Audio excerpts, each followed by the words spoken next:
Sur ce cliché pris de l'espace le 17 juin, quelques hangars à l'abandon et des terrains vagues, cela fait des années voire des décennies que l'armée biélorusse n'utilise plus cette base. 10 jours plus tard, la même unité 61 732. Cette fois-ci, le satellite capte une activité inhabituelle, de nouvelles constructions et un alignement de plusieurs dizaines de tentes. Nous sommes à Osipovichi, à une centaine de kilomètres de Minsk et 200 kilomètres de la frontière ukrainienne.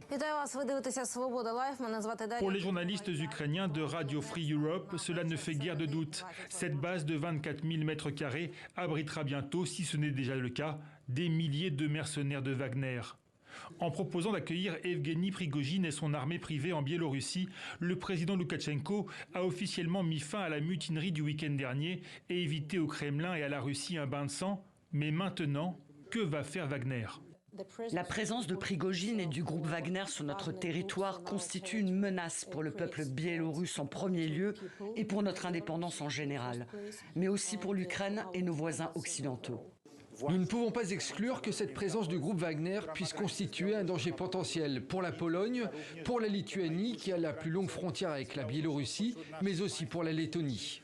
Et si en négociant avec Prigojine, Vladimir Poutine avait trouvé le moyen d'accomplir ce qu'il n'arrive pas à faire avec Alexandre Loukachenko?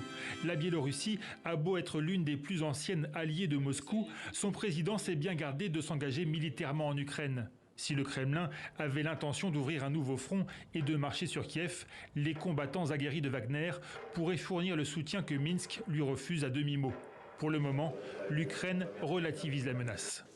Notre armée estime que la situation dans le nord de notre pays, suite à l'arrivée des mercenaires de Wagner, n'a pas changé et que la situation est sous contrôle. Mais entre le redéploiement sur son sol des mercenaires les plus redoutés de la planète et l'installation depuis fin mai de missiles nucléaires russes, la Biélorussie apparaît plus que jamais comme une pièce maîtresse de l'offensive de Vladimir Poutine en Ukraine.